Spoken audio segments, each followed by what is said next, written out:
Hey class, welcome back to another video. So we're talking about chapter 10 today. I'm gonna be honest with you. So I said it was gonna be two 30-minute videos.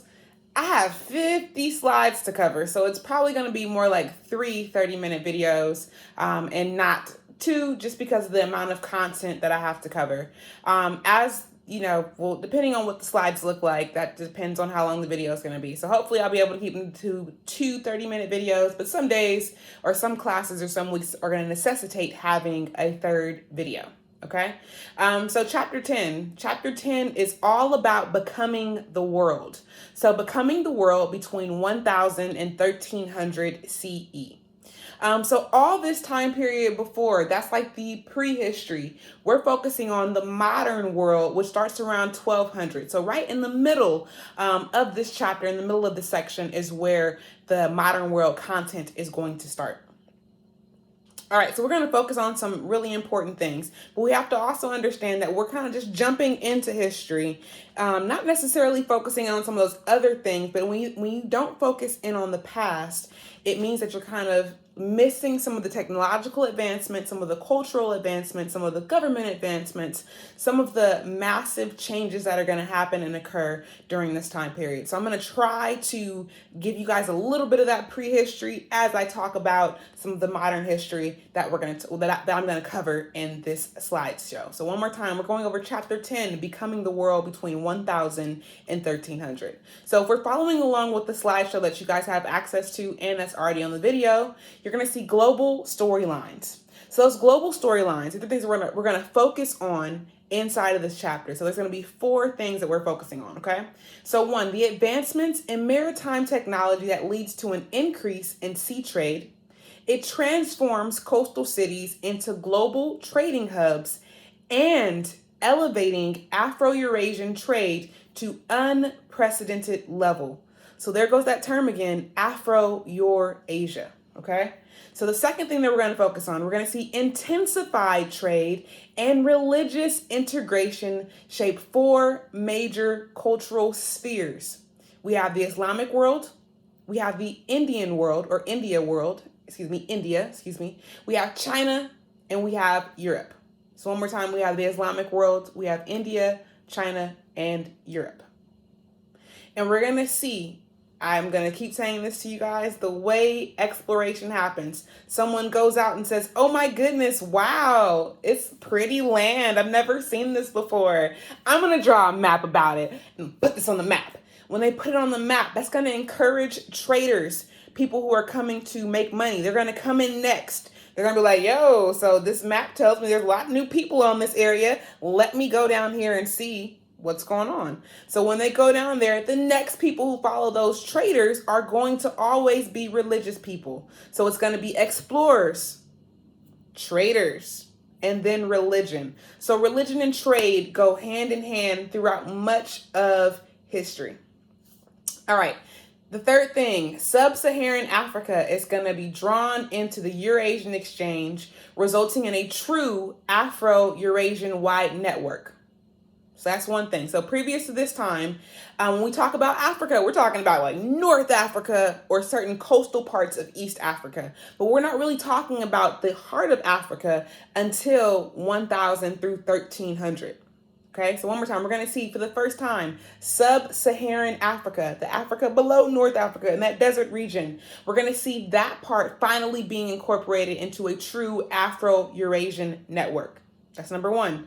Number two, so at the same time we're watching Africa being drawn in, we're going to see the Americas are going to experience a more limited political, economic, and cultural integration. So remembering, this book takes you around the world. It's one of the reasons why I love it. It shows you what was happening around the world during the same exact time periods. So one more time, as Africa is being included into the Afro-Eurasian trade market, we see that America is actually advancing for the first time because they're going to be a little bit behind in times. And we'll talk about that, why they're behind, a little bit later. And the fourth thing that we're going to go over in this chapter is going to be the Mongol Empire. So the Mongol Empire is going to integrate many of the world's major cultural spheres. So we're going to see how the Mongols, through conquering, through trading, through just kind of exploring, are going to find a way to kind of merge the different spheres of the world.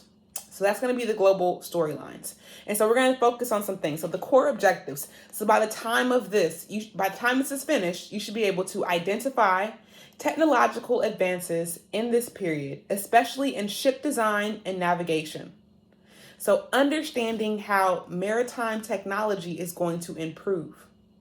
You're going to be able to explain how they facilitate the expansion of the Afro-Eurasian trade. So how is this technology that's going to be developed during this time period, how is that going to help with the expansion of Afro-Eurasian trade?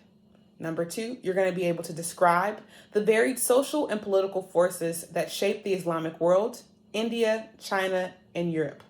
And then you're going to evaluate the degree to which these forces integrated cultures in geographic areas. One more time. You're going to also evaluate the degree to which these forces integrated culture and geographic area. So we're going to see, hey, if these 4 different spheres are controlling a large amount of area with a wide variety of people, how are they going to kind of build community, build unity? What's their cultural connection going to be when you have this gigantic, wide geographic area that you're controlling? Next up, you're going to compare both the internal integrations and the external interactions of sub-Saharan Africa with those of the Americas. So when we think about sub-Saharan Africa and we think about the Americas, they're a little bit more delayed in their development based on some of their geographic features. So in the Americas, there isn't really a main river or a main artery that you can kind of build trade off of. And the smaller rivers are where you're going to see smaller congregations of people, but it's not going to be anything like those fluvial societies that happen like in the Nile River Valley or in what's it called? Mesopotamian area with the Euphrates River and the Tigris River and places like that.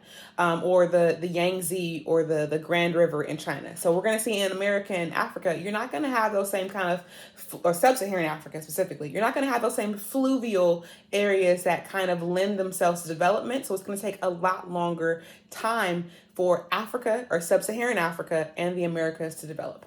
Okay, so that was a lot. All right, and the last thing that we're going to talk about for this, or that thing you should be able to do, is assess the impacts that the Mongol Empire had on Afro-Eurasian peoples and places. So how are the Mongols, how is that Muslim empire going to impact Afro-Eurasia? How is it going to transform the people? How is it going to transform the region and therefore the boundaries that are created during this time period between 1000 and 1300? All right, so becoming the world. Now we're moving on. Becoming the world. We're going to see a crisscrossing of people, money, goods, and ideas that leads to the 3 related themes. So we're going to see trade along sea-based routes increase and coastal cities expand. So trade along sea-based routes. So before this time period, you have some land-based trading that happens, a lot of land-based trading. But as more developments happen with shipbuilding, now they're going to say, hey, there's a lot more people we can access. And when you have a ship, you can move a lot more goods. So if you have a camel, maybe a camel's only able to carry about 100 pounds. If you have a ship, depending on its design, you can carry about 500,000 pounds or about 250,000 tons worth of things. So having those ships is going to allow for greater trade, and having the technology and understanding different wind patterns and compasses and things like that are going to aid and assist with the trading. So we're going to see a greater trade and integration generating the world's 4 major cultural spheres. You're going to hear about these 4 places: China, India, the Islamic world, and Europe. They're going to be very, very, very important throughout this chapter and just throughout time.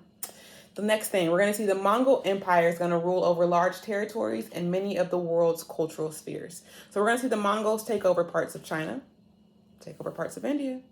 They are the Islamic world, and then also creeping over and taking parts of Europe as well. So the Mongol Empire is going to be very expansive and have portions in all four of the major cultural spheres of the world. And so how is that going to interact? How is that going to work? How's it going to happen to all these people who speak different languages, different religions, different all these things? So what are the Mongols going to do to kind of unify these areas or to bring some kind of connection to the Mongol Empire? All right, so Afro-Eurasia is going to be unified through trade, migration, even religious conflict. So you wouldn't think that religious conflict could unify people, but you'll see how when you take over people, sometimes it has the ability to unify and bring people together. So let's just jump right into it.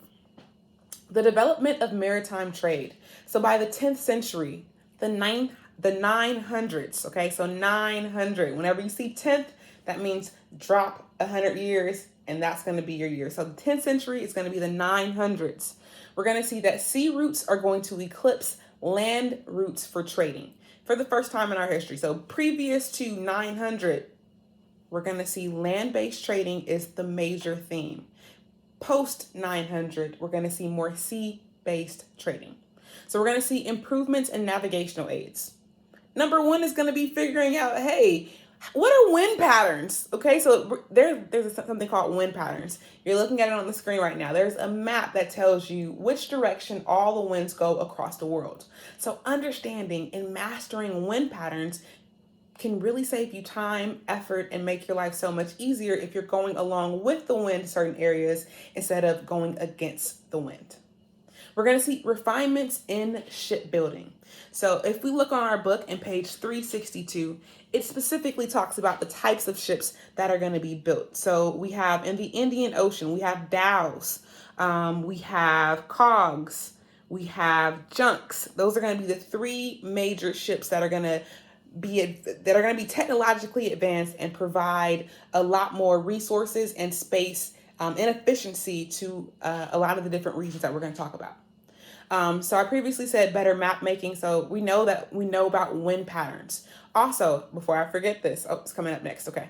So we're going to see new political supports for ships. So having a government support your merchants is going to be very important to the success of your merchants. So if your government is sponsoring you and supports you, that means you have money, that means you have insurance, that means you have security, that means you have a lot of important things. So we're going to see a political backing happening with the merchant class, and we're also going to see a political backing happening with the religion also. So we're going to see politics and money coming together for the first time, and politics and religion coming together as well. The most important thing beyond wind mapping is going to be the compass. So if you ever want to know what's one of the most important things to come out of China, we're going to say a few things. Hey, we're going to say the compass, we're going to say gunpowder, and we're going to say the printing press. Those three are probably going to be the most important inventions that ever come out of China. But let's focus on the compass for right now. It's going to be invented by the Chinese, and the use of it is going to be spread rapidly. And it's going to allow people to sail even in cloudy weather. So previously, if it was only if it was sunny, you could say, hey, the sun rises in the east, it sets in the west. So I can kind of figure out where I am based on where the sun is. If it's cloudy, you don't have access to the sun, so you can't see those things, which means you can't sail. But now with a compass, it's magnetic. It automatically goes north. So being able to have that in cloudy weather means you can still make money even when the weather isn't at its best. Map making is going to get easier and more accurate.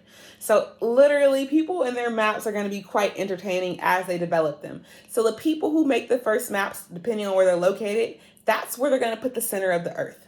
If you see a Chinese map, the Chinese map for a long time are going to believe that they are the biggest, most important country, and they're going to place themselves in the center of the map. Even now, some of the map making that we see is not always as accurate as it should be in terms of density, in terms of actual size, in terms of a lot of different things. But during this time period, they're going to actually have more accurate maps that are rising up. Not completely accurate, but better than they were before. All right, so these new ships that I was talking about. So your previous ones, they're not going to be sail ships. They're not going to have those sails that allow you to go places. But these better ships are now going to be rigged with lateen sails or junks. So you're going to be able to move around based on the wind. That's going to carry you without you having to actually row or do different things that require a lot more energy. These boats could carry significantly more then beasts. Those beasts are going to be your camels, your donkeys, your ox, those things like that. So previously, once again, if a camel can carry 100 pounds, maybe a ship can carry 500,000. That's a big difference. Even if you have a large caravan of camels, it'll never equal or equate to 500,000 pounds in one shipment. All right. And so once again, having that unification happening between the political side and your merchant class means that you're getting more protection from the political authorities if you're a merchant, because the political authorities know they have money riding on, they have an investment. Basically, they have to protect this investment. So that means they're going to guard for pirates and make sure that all of your business dealings are going to be fair. All right, so that's going to be your first part of your development of maritime trade. But as we also develop the trade, that goes into the next slide, the development of commercial hubs. So commercial hubs, they're going to be these areas where you come and you get your supplies, where you do a lot of your trading.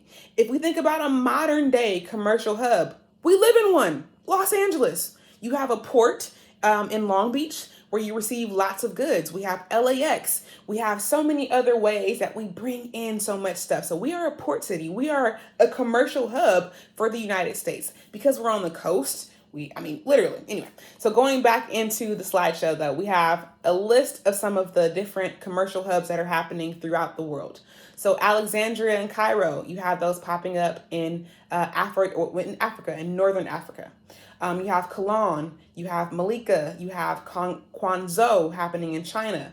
So we have those Egyptian anchorage. So whenever you hear the word anchorage, you guys should be looking that up. Hopefully you've already looked this word up because you're watching this video after you've already started reading this chapter. So in Cairo and in Alexandria, those are going to be the main maritime commercial centers for the Mediterranean. So all of the goods that we have that are going to come in through the Mediterranean are going to come in through North Africa and then be traded a little bit further north into the Middle East or the Mediterranean area. Or northwest, actually. The Mediterranean is going to be towards the Iberian Peninsula, so northwest, wrong direction. All right, so we're going to see a lot of Muslim and Jewish firms popping up. So Islam actually makes business easier. So you're going to see Islam is going to be the backing religion for a lot of commercial hubs and a lot of commercial cities, because written into certain statutes of Islam, it tells you how to run business effectively and treat people fairly and respectfully and take care of all of your business, okay? You're also going to see a lot of Jewish firms popping up during this time period as well that are going to have the backing of their government. All right, so the Islamic legal system is going to create a very favorable trade environment. If we look on page 363, the second paragraph there, you guys can find that and check that out. So if you're following along with us on the book or in the PowerPoint, but we're on the page 363 in the book. So what goods are going to be important to the trade markets out there? So in the Asian trade markets, you're going to see silk, yarn, textiles. Those are going to be the most commonly traded commodities in Asia, in India, in those areas. But when we think about, hey, I just said, what's going to come after one thing after another? So the first thing you have are explorers. They're going to check that area out. Then you have traders. After your traders, you have religion. So this last bullet point, paper and books, including sacred texts, are going to travel along these same routes. It makes sense. So if I am trading, the next logical thing to happen is going to be religion. And we're going to see that happening over and over and over and over again throughout history. So if we move into India, so if we continue on with these commercial hubs, so in Qulan, they're going to be supported by the Chola dynasty. So when we think about India, India does not have one established dynasty that's going to control the area. It's going to be kind of a mosaic of different cultures, of different people, ethnicities, languages. That's what's going to create that Indic or the Indian culture or the Indian dynasties. So this specific region in Qulan is going to be supported by the Chola dynasty. And so they're going to have a center of maritime trade between China and the Red Sea and the Mediterranean. So they're going to move around in this area. What's going to be important to them is going to be personal relationships. That's going to be the most important thing to merchants during in the Indian trading market going into the Chinese trading market. All right, so the goods from the Red Sea in Africa, as well as people. So what goods are going to come? So we're going to see people coming because We have traders, we have people who are traveling, we have fugitives. All of them are going to move along these trade routes. But what else is going to move? We're going to see Muslims are going to ship horses from their Arab countries into India. There are some horses that are called Arabs. Ding, ding, ding. It's connected to that right there. They're even going to move elephants and cattle via ships as well. Another really important thing, so in India, they're going to have access to a lot of spices, a lot of perfumes, a lot of textiles, a lot of important things like that. So why are spices so important? I'm going to keep on saying this. Meat is not being refrigerated. There is no electricity. There is no refrigerator, but people want to be omnivores. The only way to be an omnivore is to sprinkle some spices on your meat. So pepper is going to be really, really important from the Indian trade market. You're going to have salt be very important. You're going to have curry. You're going to have a lot of other different spices that make meat edible. That's what's going to be traveling around these routes. Perfume, also very important. Perfume is a sign of like, I got money. Okay, so if you have perfume, that means you have money, because most people stink during this time period. They ain't taking baths. Their water sources are polluted. They don't have running water inside their own home. So it's really, if you smell good, it means you have big bucks. Also, textiles. So the ability to turn your cotton or your basic fabrics into textiles that can be then converted into calicos or other designs or other things that can be worn are very, very important.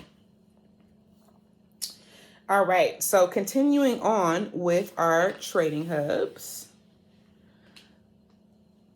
All right, so we're still going to be focused in India. All right, so we have Malacca. It's going to be a strategic location in proximity to the Malaysian tropical produce.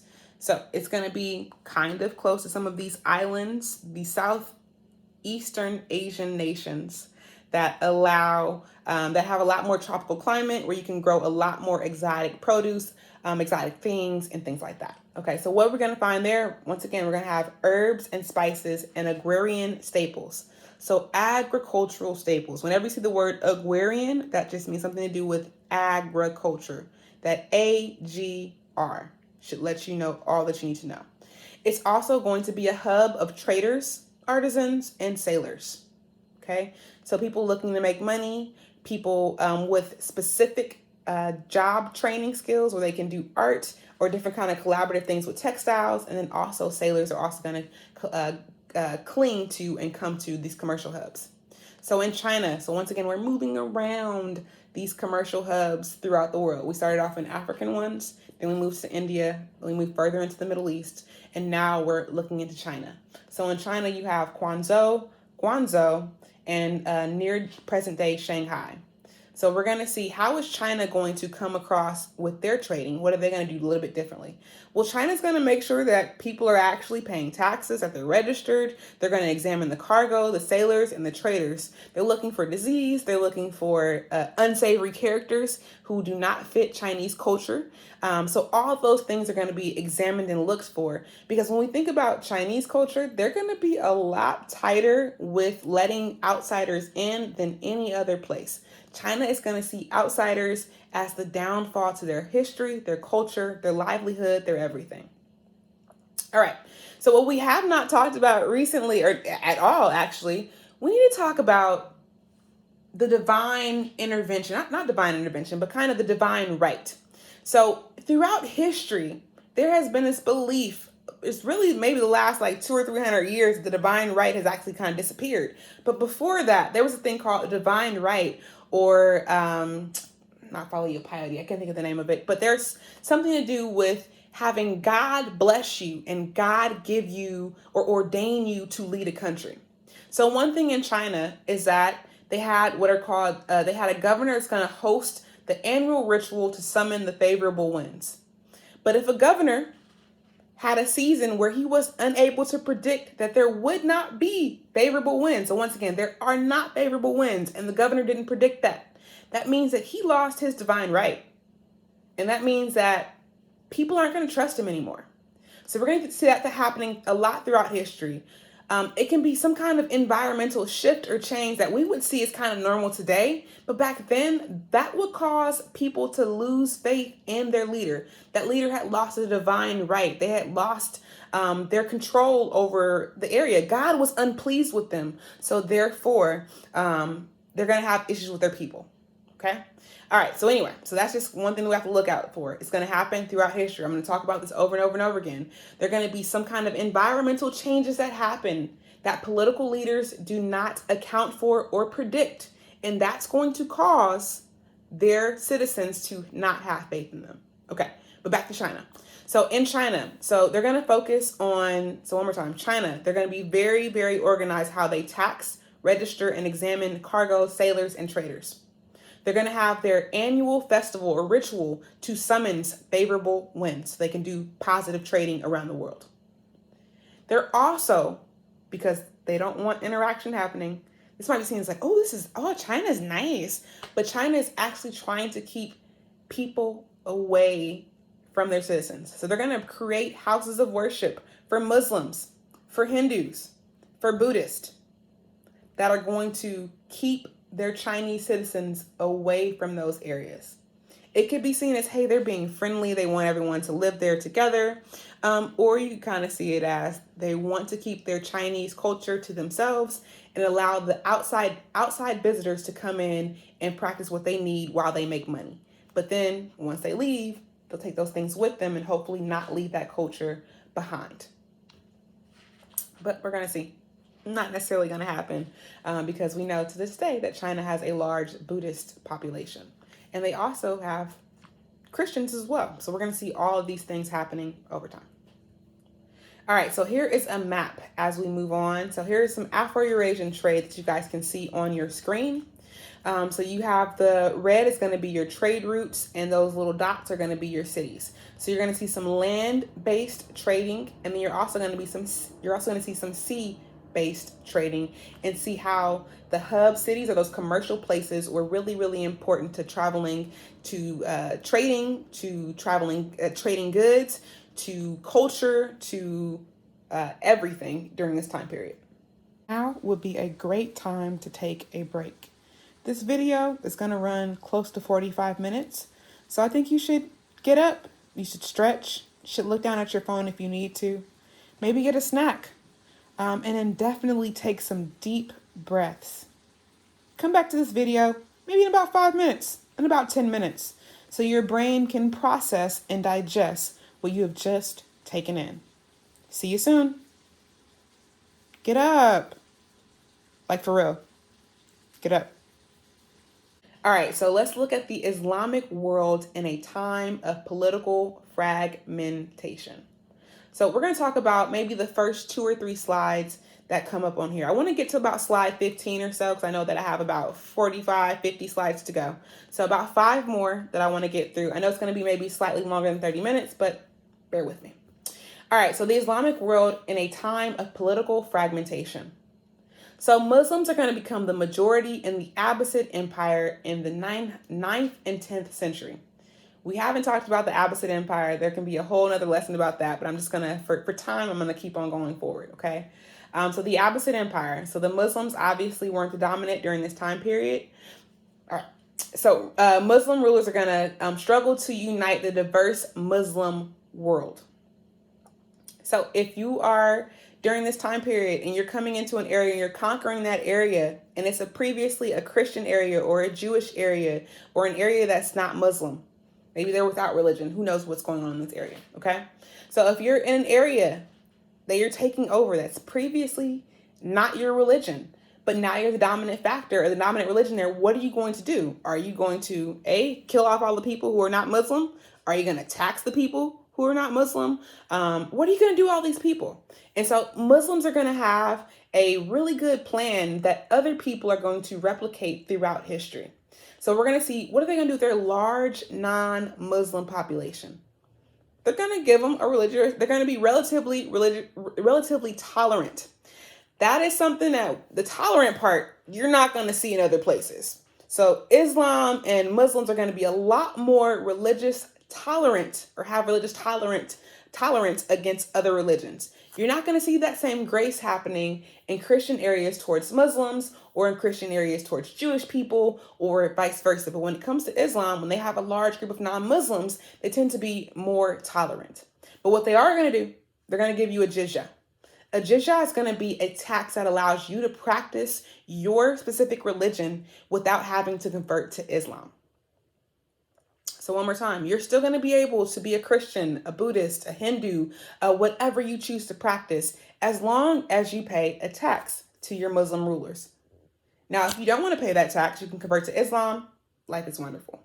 We're also going to see what's called some intense proselytizing. So intense proselytizing means people trying to bring you in to religion. So we're going to see intense proselytizing to bring people into Islam during this time period.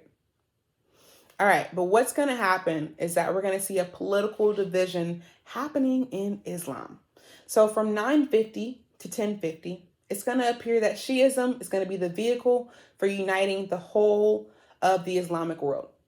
So we have Shiism, we have Sunnism, we have Sufism. There's going to be different denominations, different sects of Islam. The same way in Christianity, there can be AME, there can be Baptist, there can be Methodist, there can be Episcopalian, any number of different denominations. So that same thing happens in Islam as well as other religions too. All right, so we're going to see some shifts that are going to happen specifically though. So in the Islamic world, so we're going to see the Fatimid Shiites had established their authority over Egypt and much of north of Africa. And the Abbasid state in Baghdad was controlled by the Shiite family. So we have two areas that are going to be controlled by the Shiite families. And if you're following along, we're on page 366, 365, 366. All right.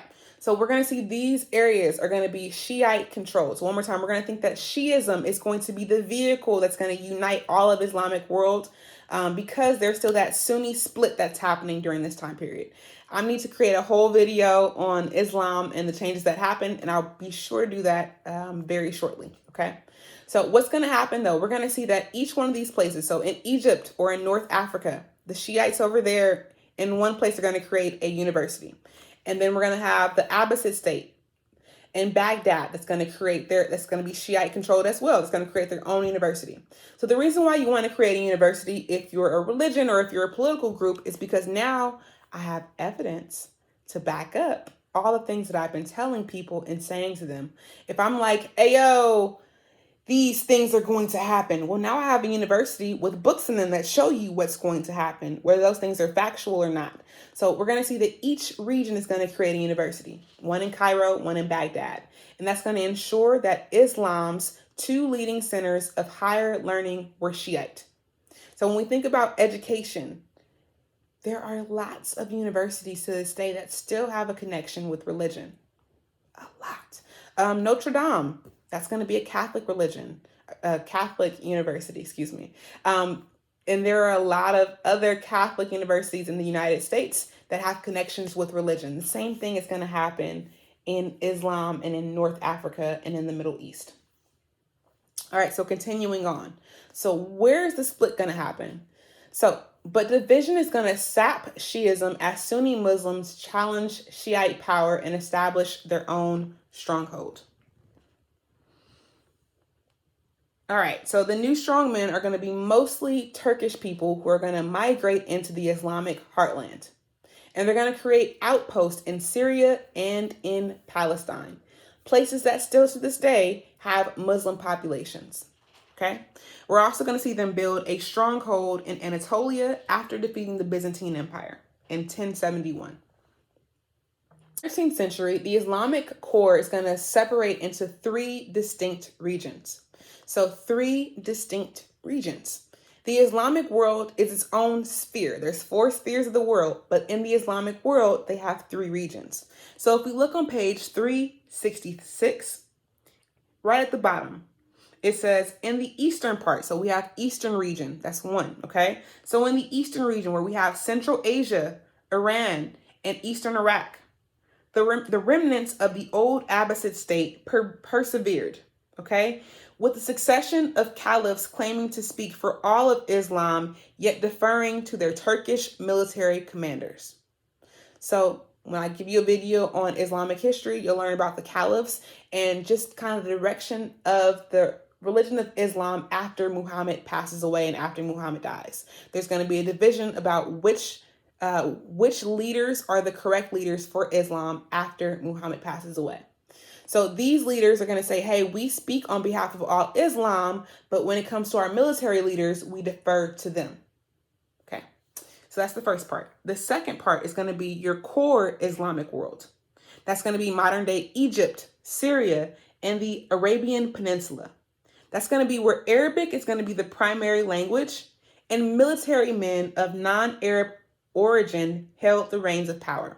So in other parts of the Islamic world, if you're non-Arab speaking or Arabic speaking, you're unable to have power. But now we're seeing over time it's starting to change, where if you're in the core part, the leaders are going to be Arabic and the military leaders are not. So we're going to see the dominance in this region again by the military leaders. And finally, so in the Eastern, we have the Turkish military leaders who are in control. In the core, the religious people are deferring to their military leaders. And finally, we have North Africa. All right, so further west in North Africa, Arab rulers prevailed, but the influence of Berbers, some from the northern Sahara, was extensive. And Islam is going to be a vibrant faith, but it's going to have lots of splintered political divisions. So lots of influences. So one of the traits of being a universalizing religion means that it has to be adaptable. So is Islam being adaptable to all of the places that it's going? Most definitely. And we'll see that happening with a lot of other universalizing religions. All right, so here's a map of the Islamic world. So you guys can check this map out and just see the different invasions or the different controls that are happening in the Islamic world and how they start off in the East and they slowly start to move out west. Okay. All right, so Sufism, the spread of Sufism. So Sufism is going to be a popular form of Islam, and it's highly mystical and communal. So if you look right here on page 367 in our textbook, something I always go back to because I love my textbook. So it says Sufism. The term Sufi comes from the Arabic word for wool, which many of the early mystics wrapped themselves in to mark their penitence. Okay, and that just means the action of feeling or showing sorrow and regret for having done wrong. So when they're repenting, when they're praying, when they're kind of giving themselves up to God, they're wrapping themselves in wool. All right, going back to our book. So what they're going to do, they're going to perform ecstatic rituals such as repeating over and over again the name of God. So they're going to do a lot more chanting, a lot more rituals, a lot more things that are more poetry based and word based. Okay, so we're going to see a lot of the devotees are going to gather to read aloud from the Quran and other religious books or other religious tracts. Sufis' mystic desire to experience God's love found readily expressed in poetry. Okay, so we're going to see they're looking for God's love, and they're going to find that by expressing themselves through words, through poetry. You're going to have the poet Rumi. Going to be very, very important, very famous. Beyonce even named one of her children after this poet. Okay, but we're going to see that some of the ulamas, the people who were kind of those Muslim scholars, as you guys see on page 367, they're going to despise those Sufis and they're going to loathe their seemingly lack of theological rigor. So they're going to be like, why aren't you reading the books? Why are you doing more chanting? Why are you doing more praying when you should be focused more on the scholarly aspects of the religion? Okay, but we're going to see the movement is going to spread rapidly at an astonishing speed, and it's going to offer a unifying force within Islam. So Sufism's emotional content and strong social bonds sustained in Sufi brotherhood.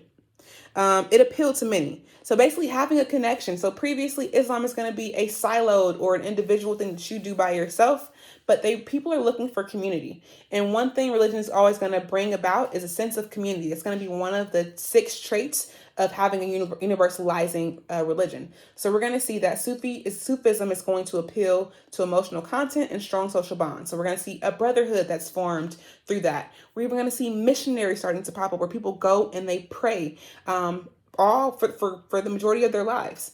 And so Islam is going to become a religion of the people and not just a religion of the scholars. So previously it was siloed because it was kind of reserved for people who were Arabic speaking, those who were learned, who could read the Quran. But now it's expanding and it's more accessible to more people because it's more unifying. It brings in a brother and a sisterhood, and people can go into places or missionaries and find a common bond they have or a communal bond. All right, so what is Islam? So we have, last content slide, and then the next one is going to be a map slide. So what is Islam? So Islam is going to evolve from Muhammad's original goal of creating a religion for Arab people. So his original goal, religion for Arab people, but we now see that Islam is across the world, so it's expanded a lot. So by 1300, we're going to see the influence span into Afro-Eurasia.